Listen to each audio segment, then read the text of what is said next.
This video is about fictional movie killers, but involves discussion of non-fictional real-life killers and their gruesome crimes. Viewer discretion is advised.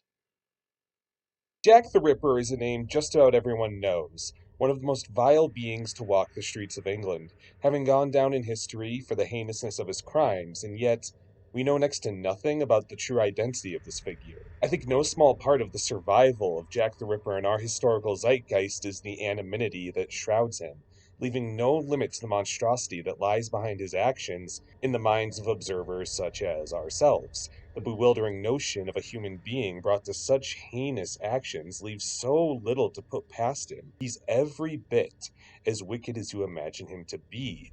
Practically a principle of Schrodinger's cat that because we will never know why Jack the Ripper indulged such atrocities, he can stand as a symbol of the most depraved and hideous tendencies of all of mankind at once. Rather than a human being, no matter how evil, he can stand as a facsimile for evil itself in our minds, for better or worse. Pinning so much evil on a single human is easy, and perhaps even something of a relief. To believe one human could ever be such a bottomless pit of despair reinstills our faith in our own humanity, because we can never reach such a point, right? This mentality trickled down into the stranglehold that was placed on our pop culture by classic slasher films for a time, and shaped the horror genre for a substantial number of years. There was once a point where the likes of Jason Voorhees, Michael Myers, and Leatherface couldn't be escaped in the pop culture fingerprint of the Halloween season. But it feels a bit like the lightning in a bottle surrounding those characters has burnt out,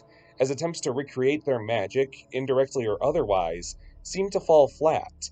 That's not to say the slasher has gone extinct, but a great deal has changed about how the sausage is made, and this is something I wanted to explore. The earliest slasher character still celebrated to this day is arguably Leatherface, who debuted in 1974's The Texas Chainsaw Massacre. Leatherface here is a morbid, skulking shell of a man, driven by mania to pursue his victims with the end game to eat and wear their flesh.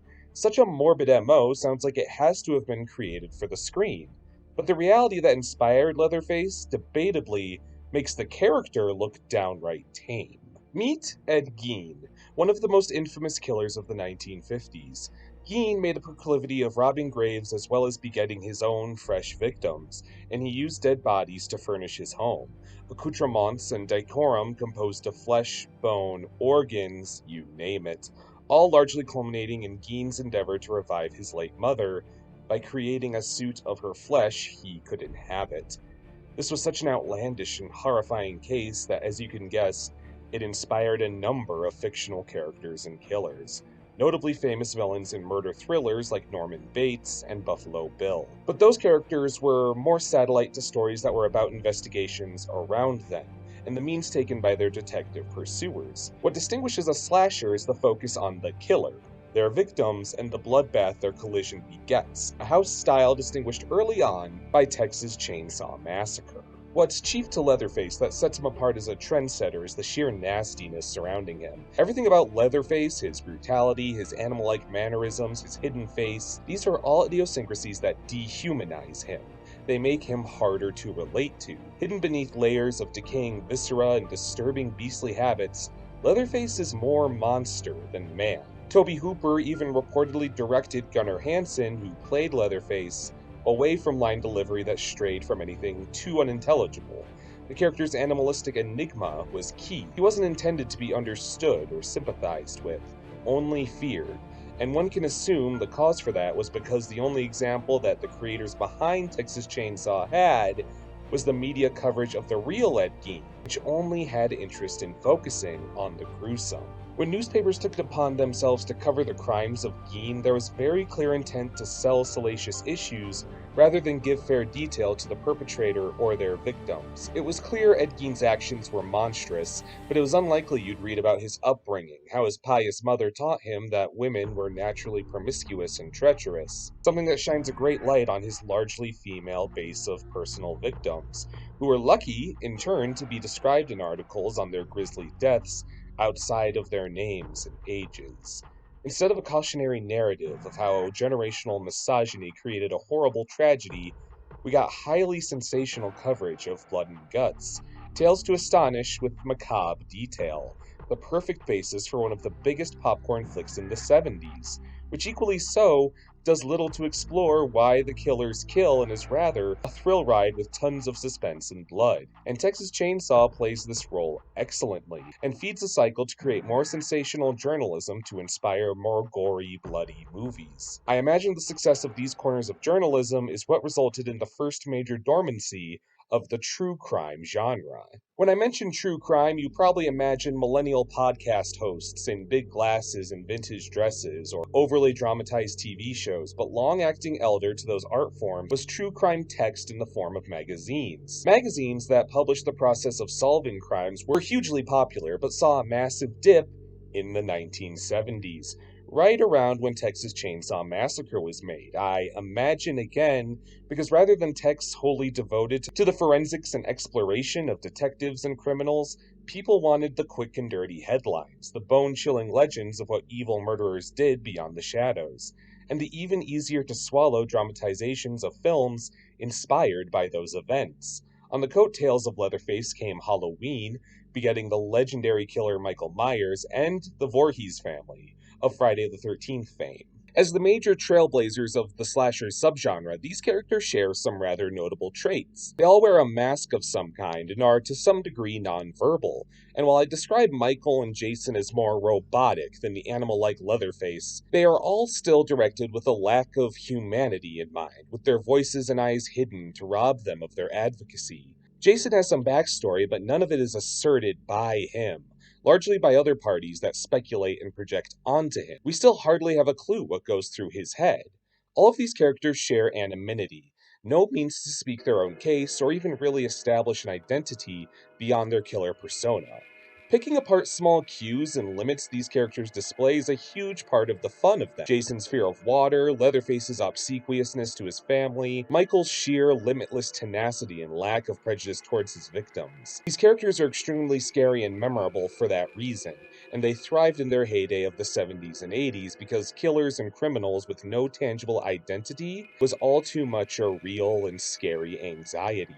Means of security, psychology, and forensics aren't perfect today and likely never will be, but they were in their infancy at the point of these characters' conception compared to what we have access to today. In a modern sense, we have security cameras and mediums of recording and public communication that puts a large bulk of perpetrators on blast and signal quickly after they begin bloody endeavors. Have you ever noticed there aren't really career criminals with cheeky monikers anymore? There aren't really killing spree figures like the Unabomber or the Zodiac Killer anymore, because we've come far more aware of dangers like these. I'm not trying to suggest we live in a perfect era without crime or harm, far from it, but we've made advances in technology and public awareness that has put an end to moniker-bearing, newspaper-filling, marathoning murderers as we knew them. Precisely the killers that inspired the figures of the slasher heyday I've been talking about. It's a very anecdotal stereotype that a measure as bare minimum as locking one's front door was an afterthought in the 60s and 70s. And I don't have direct statistics to prove this, but numbers on the Disaster Center suggest that robbery over the past 50 years has declined, divided by about 3,000 since 1970, while murder rates have roughly been cut in half since then. It's undeniably harder to be a home intruder and/or killer nowadays. Poor guys. With the advances of home surveillance and multiple methods crime can be reported through multiple mediums within the blink of an eye, it's not really a fear we have per se, at least not in the same form as the 70s. And it was alongside the rise of these developments in the real world that our classic slasher characters saw a sharp decline in quality. This is largely rot of characters that will occur pretty intuitively over time as a character is exploited in media over and over. But as anonymous, large-scoring serial killers became more of a thing of the past, Jason found himself in outer space, Leatherface was given a downright anime-esque secret lineage with a long-lost sister, and the more supernatural, bombastic likes of Freddy Krueger and Chucky were often judged to have aged better for how their sort of magic-adjacent elements allowed them to tackle larger-than-life stories in a fashion that was easier to swallow. A guy like Leatherface in real life could never get away with it today. There's practically no odds some victim of his wouldn't at least have a cell phone they could use to put him on blast immediately. A scarcity of such resources is a big part of what made Texas Chainsaw scary in the 70s, but that's a harder shell to crack covering the character today. And very similar things can be said about most traditional slashers as they age into a modern era, which I think is a crucial factor in the gradual downfall of these characters. The instance that best demonstrates how hard classic slashers have been to adapt as recently as this year is Michael Myers, who's been subject of the heavily lambasted Halloween revival trilogy. The sophomore entry of this line of films, Halloween Kills, particularly shows the folly of trying to modernize a character such as this. Existing in sequence with the Halloween of the 70s, Michael's reign of terror is remembered well into the 21st century, and those who survived and remember Michael live in fear of him, remembering his impact on their community every Halloween as if he were a mythological figure. People huddle and remember the night one lunatic killed a small handful of innocent people in the 70s, which is absurd to imagine occurring in 2021, because serial killers to that effect aren't as heavily in anxiety as they were in the 70s. A single survivor could absolutely be heavily impacted decades later by such a traumatic experience, but to be able to rally an entire city into mass hysteria with stories of a single crazed, knife-wielding maniac borders on comical. Worst of all, it mystifies Michael in a direction he was never meant to, taking him from dehumanized and enigmatic to downright superhuman, as his staying power despite both forces of age and assault morphs him to resemble a supervillain of sorts. Michael was scary because he could be walking down your street able to walk right through your door and kill you. But now that the average homeowner invests in locks and authority-connected security system, the only way he remains a threat is by making him a juggernaut with a knife who can inspire intense mania with just a few scattered home invasions. He's gone from someone with a particularly deft skill in murder to a metahuman who could make most superheroes blush, with no real explanation. A theme was occurring within the new Halloween trilogy that Michael was evil incarnate, unstoppable and unreasonable, which is an on-the-nose association that was source of jeering for viewers, but was always a subtext of these characters made in this film hypertext. Halloween Kills culminates in an angry mob chanting, "Evil dies tonight," in the name of taking down one particularly dangerous guy. And a large viewing audience realized when you directly address the dehumanization of criminals and killers that was so prominent in slasher films up till this point, it comes off as callous and even pretty ridiculous. And while I think movies like the original Halloween and Texas Chainsaw Massacre are untouchable as works of art, in how they create palpable terror for the screen and reflect public zeitgeist, they commit precisely the same sin, even if nowhere near as clumsily or outwardly. They aren't at all interested in how or why these characters grew so monstrous, only the aftermath and who they tear through. The victims in these slashers weren't running from people, they were running from evil incarnate, and we've come to learn that even among the least forgivable of humanity, no such being exists. Proven true by the earlier inverse, as slasher fiction declined, true crime media shot back up exponentially. So while serial killers and maniacs became less of a cultural idea, they were also being humanized by the most accessible psychological analysis out there. And while true crime media isn't immune to sensationalism and conjecture by any means, it is devoted to exploring what leads to a crime, a process of direct empathy that made the wordless killers of old seem even more obsolete. And whether this was in form of ridiculous premises, bizarre redemption arcs, or the trope being played straight to an audience that's grown out of it, no solution to keeping these characters relevant has truly cracked the code. People were fascinated by wives with knives and American vandals, and the factors that make someone gradually crack, not people who were cracked before you even met them. The slasher, in its most traditional form, was in a rut. Horror icons in a wider scope had many means of adapting to this cultural shift, and they began to lean more comedic to beat the rise in silliness of these further installments to the punch, while others went a step further into meta, most famously Ghostface of the Scream franchise, who staved off the fatigue of increasingly ridiculous slashers by commenting on them directly. But I would argue there's one huge horror villain who goes undersung in this regard: Jack Torrance from The Shining. I'm not going to act like I have anywhere near the film repertoire required to say Torrance is definitively the first of his kind, but when I look at him, I see a blueprint for slashers today. Torrance is arguably the main character of The Shining, a film that chronicles his descent into madness. Texas Chainsaw, Halloween, and Friday the 13th already opened in the shadow of a killer. No origin is seen on screen or in media res with the rest of the story, but we see Torrance go from a normal, if irritable person to an axe wielding maniac right before our eyes in sequence with the narrative. The chicken and egg nature of the spirits inhabiting the hotel and the isolation surrounding it plaguing Torrance with the disposition of a cold blooded killer. We've gone from emphasis on the victim to a peek into the mind of a killer. We, as an audience, seek the story of someone who's pushed over the edge as opposed to stories of someone who's already far gone, as demonstrated by our recent boom in favor of true crime over tired, knife wielding monster men. We've traded demonic mass killers bursting out of nowhere and causing indecipherable calamity for the gradual possession of the once innocent as their vacancy is drained by unwelcome inner demons.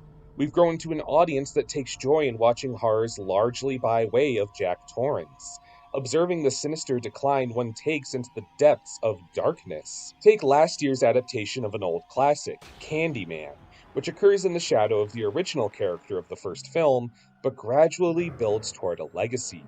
The lead character, Anthony McCoy, happens upon the legend of the Candyman and becomes enamored with him. All the while, he endures racial transgression, micro and otherwise, and becomes increasingly angry with a world that won't listen to him. The twist at the end of this film is that it's been one gradual origin story for the latest incarnation of Candyman, a role Anthony himself takes on once he hits his limit, as the supposed hero of the movie becomes the killer. Anthony is thoroughly explored, and we join him on the ride into his new identity as a slasher, rather than beginning the film with his role as a slasher well established in opposition of a designated victim protagonist. I think this pivot of focus occurred so largely because our fears have also switched. We lock our doors, we carry pepper spray, and we know to record altercations so not to be denied help. And I wouldn't wish violent assault on my worst enemy to this day, but we have means to handle it. The anonymous killer isn't as petrifying a fear to this day. The anxiety we have, as forensics and understanding of psychology increases and self awareness takes a new form, is that we may one day be the villain. The masked slashers of the past lacked eyes and voices as a means to assure us we could never resemble them. They were called evil incarnate to assuage the notion we could ever be in their shoes. To be their opposition was what was to be feared. But as the true crime genre of media saw a comeback, so did an understanding of criminal psychology, no matter how armchair or loose. How situations as common as poverty, abuse, and mental illness are what turns one into a killer, not a vacuous condition so simply called evil, meaning any one of us could be dragged into such depravity next. As Candyman demonstrates, our favorite slashers were feeling less and less distant. But also in this wake, we've seen the sculpting of new and already iconic villains, like this year's titular slasher of Pearl. Growing up in rural America in World War I, Pearl is an exploration of a woman forced to move back in with Ma and Pa after her husband is drafted into the army.